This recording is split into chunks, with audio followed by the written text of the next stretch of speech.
Hello, how is everyone? Welcome to another week in technology and society. So, this week in week 5, and I'm looking at my screen to make sure I don't miss anything, we're wrapping up The Immortal Life of Henrietta Lacks. I have included some excerpts and some articles for you to read, getting back into some history of innovation a little bit. We'll talk about why in just a moment. We have a discussion post for you to talk about your reflections on the immortal life of Henrietta Lacks. Quiz, which we'll post on Tuesday the 14th. I'm doing my video and my quiz today. And then, of course, a checkpoint. You also have your career outlook proposal and to begin working on the draft. So let's talk. First up, with your career outlook proposal, I've had a few questions about that. There's not a formal format for this. I'm asking you to briefly list the field and the threats or prospects or both that you're going to be writing about. If you're interviewing somebody, include the questions. A note on interviews. First of all, remember that questions should be open-ended, not questions that could be answered with a yes or no. So instead of, do you think technology is going to affect this job, say something like, how do you think new digital technologies may affect this job. So you want to make sure that the answer would have to be descriptive in some way and not just a yes or a no. I do recommend recording the interview if that's possible. I know it's not always possible. I also recognize some of you who are interviewing may be doing so by email or by phone. If you're emailing, of course, you're going to have a written record. If you're doing it by phone, make sure that you take good notes. It's amazing what we forget. We always think we're going to remember, and then we have a ton of information and we go back to it. We often forget. So I definitely recommend being sure to take good notes or record if that's an option. Some folks asked me about interviewing family members. If you're dealing with something that's like a family business, I would recommend interviewing someone outside. If you have a relative who's in the career field you're interested in, absolutely. I know some of you have excellent resources in parents, siblings, aunts, and uncles. So I don't want to say you can't do that. But if it's a situation where a business is in the family, it might be good to get an outside perspective because things can look different to people in different places and in different parts of the industry. So I brought in the crash course video on the agricultural revolution and the info on Henry Ford and Studs Terkel's excerpts from Working to have you think a bit about how our ideas of work have changed. We had that TED Talk last week that was encouraging us to rethink what workers are and what their values are. Who are workers and what is the value of work? So we generally tend to want to be productive people. I don't mean that, as we're scrolling social media, we want to be productive, but I mean that overall, as humans, we feel better when we are doing something. We are creative, productive people. There is an idea that people, are inherently lazy. I don't think that's necessarily the case, and a lot of the research that is being done is showing that that's not necessarily the case. But what we're often seeing is there's a mismatch between the kind of productivity that is good for humans and the kind of productivity that can be good for some businesses. So it is worth reconsidering what productivity is. What does it mean? How is productivity different for, say, me than it is for a person running a factory. And I don't mean to be down on people who run factories. They're wonderful, wonderful people who run factories. But we get a lot of interesting looks at what it means to be a worker in that environment, as you saw from the TED Talk last week. So the agricultural revolution video has also been included to have you think about how changes that are sweeping and made in many areas are often considered just to have been done for the right reason. That's not necessarily the case. And I want us to think about the concept of lock-in. Lock-in is when a decision is made and something is adopted and then structures get built around this thing or concept that has been adopted, and then we are stuck with that. For example, the file. When word processing became popular, when computers entered the workplace, I was about to say 30 years ago, 40 years ago. I've been teaching this class for a long time. I need to update my decades in my brain. we adopted a lot of the office terms and the office uses that were in place. So, we had filing cabinets. Think back to the very first article you read for class about the filing cabinet. And so we had this idea of files and folders. And so we started to structure our systems around that. Now, maybe that's the best way to do it. I don't know. But it's not the only way it could have been done, but it's the choice that was made, and then we've built all of these structures around it. And so in a lot of ways, we're stuck with that. Now, there are many companies, there are many platforms that are moving toward different ways of doing things. I've seen some changes in Google in the recent weeks in their documents and drives. But for a very long time, we've used these concepts. We can also have lock-in with physical structures. For instance, one of the subway systems in Europe, I can't remember, it may be the tube, I can't remember.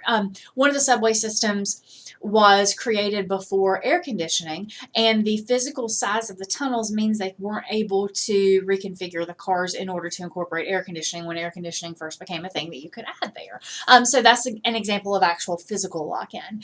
But we can also have these kind of conceptual lock-ins. So when we say lock-in, that's what we're talking about, where a decision has been made and we have based so much stuff around that we're kind of stuck with that. So honestly, the agricultural revolution is sort of an example of lock-in. In the video, Green talks about the fact that whether this was, the best decision or not, we're not going to all go become hunter-gatherers right now, right? We've created all of these systems around agriculture. And it's interesting to see, too, how the agricultural revolution set off so many changes. Of course, that's how cities grow up. That's how civilizations grow up. But then, we have become very dependent on particular agricultural practices, for better or worse. And it's worth thinking about how the ideas of work change. Green talks about in the video how we had more free time when we were out in the wild. Of course, we were also, dodging wild animals and constantly searching for food. But the amount of work we did went up. Well, then we have the Industrial Revolution that comes next, and that changes how we see work. And then the two technological revolutions that we've gone through have changed our conception of work. And it's important to think about that as you consider this career outlook assignment. I wanted to bring up a lot of these changes again for you to think about, what is work going to look like in your field in 5 or 10 years? In education, when I started teaching college classes, distance education was just moving from actual video cassettes that were mailed out to something that we were doing on the internet. And then in the course of my career, it went from me teaching 1 or 2 online classes a year to me teaching tons of online classes to now me having online supplements for all of my classes, not just the ones that are taught fully online asynchronously. And of course, COVID has accelerated some changes in education. And you may find that COVID has accelerated changes in the fields that you're dealing with as well. Speaking of COVID, provided some crash course videos on medical things as well. Because one of the issues in The Immortal Life of Henrietta Lacks is, some inhumane treatment, not just the improper treatment that Henrietta Lacks got, but there are a lot of other references in the book to things like the Tuskegee syphilis studies, to other experimentation that has been done in unethical ways. And there's also the realization that at some points in research, people aren't really aware of the problems that they are creating. Was Henrietta Lacks' doctor short-sighted? Absolutely. Was he malicious? Maybe not.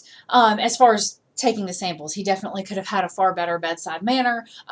We know that there were some serious racial and class disparities in medical treatment, and they remain. This is not a problem these are not problems that were just, magically immediately addressed. We still have major work to do.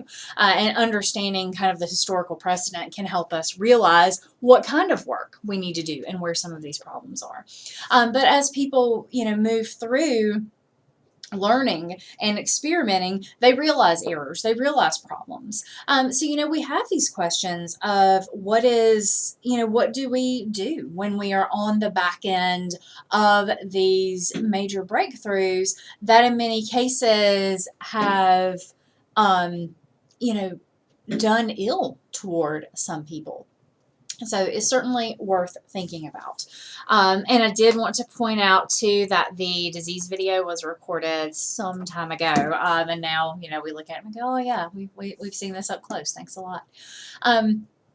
Also included the beginning of Brave New World. Brave New World is a book that I love to teach in this class, but I can't ask you to read it and everything else we have to do in this 8-week course. I know some of you have read it before. It is an absolutely great fictional piece. I do want to highlight it's a fictional piece. I have had students think that it was 100% true before. It is fiction. It's a work of fiction by Aldous Huxley. And it was inspired by his trip to America, and Henry Ford is a player in there, so definitely worth a look. I also provided some supplemental stuff.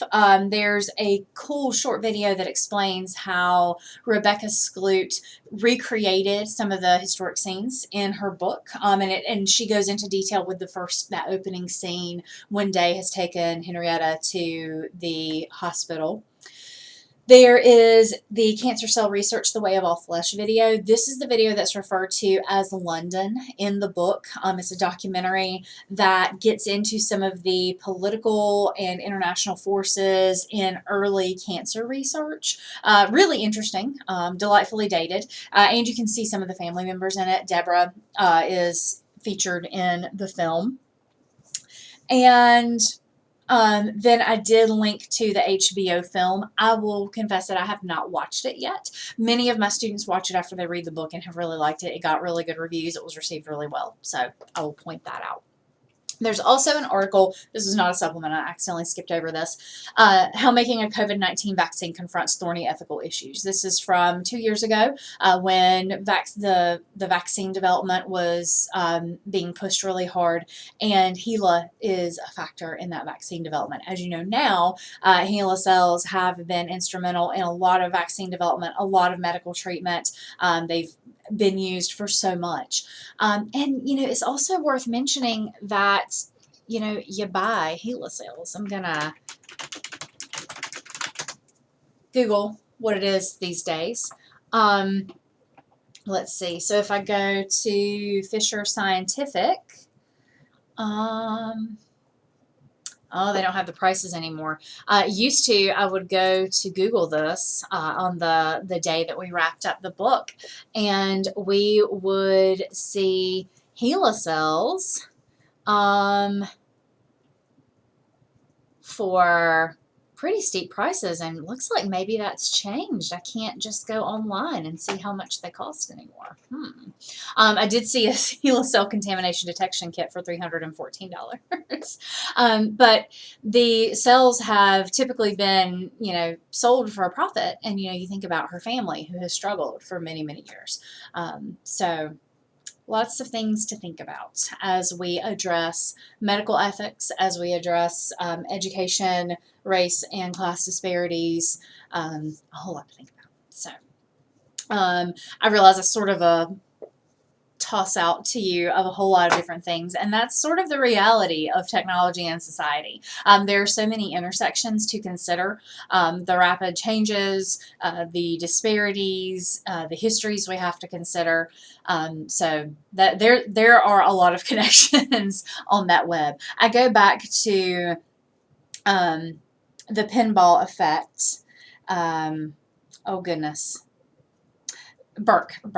You read Burke early in the class. He talked about how a lot of seemingly non-interconnected innovations would come together across the web. His book, The Pinball Effect, tackles it that way because there's not really a great linear way to look at these items. We can move through history, but it can often be hard to see sort of those connections webbing out no matter how we approach it. And his book is structured in such a way that you can sort of follow a web throughout the book. It's really neat. He published it before hyperlinking was so popular. Now you would just hyperlink it and go back and forth forth and kind of never get any sort of a linear approach. So that's a lot of information. I did try to make it kind of a video heavy week to give you a little bit of breathing room after finishing the text. So, think about what rights do we have to our biological products, so to speak. You think about the folks in the book who've been taken advantage of and the folks who were able to sort of get ahead of that and make some money off of their biological products and still help others in the process. How do we fix some of these problems with our education and healthcare and economic systems? What are some of the things that we need to be focusing on? So, I hope you all are having a wonderful week. If I can help as you move forward with your career outlook essay, if you need to talk, if you need to meet, let me know. If there are some particular concepts you want to talk about, or if there's something you want to dig into a little bit further, let me know. I'm glad to tailor that a little bit as we move into the rest of the course. We're going to be talking about some more environmental issues. You're going to have a lot of options for your final project, so you can work on something that really interests you. It will be a great opportunity for you to kind of flex your creative brain if you want to, or you can do a very straightforward traditional project. So I'm going to try to make these last few weeks of the class as interesting and fun as I can. I'll also point out that the week that would start for us Thursday, June 30th and run through your break the following week. I'm looking at my calendar. Would run through July 6th. You have that week off. I'm not having anything due that week, but I will have the rest of the coursework posted. So for those of you who want to use that time to work ahead, you certainly may. All right, this got long. I'll stop talking now. Have a great week. Be in touch if I can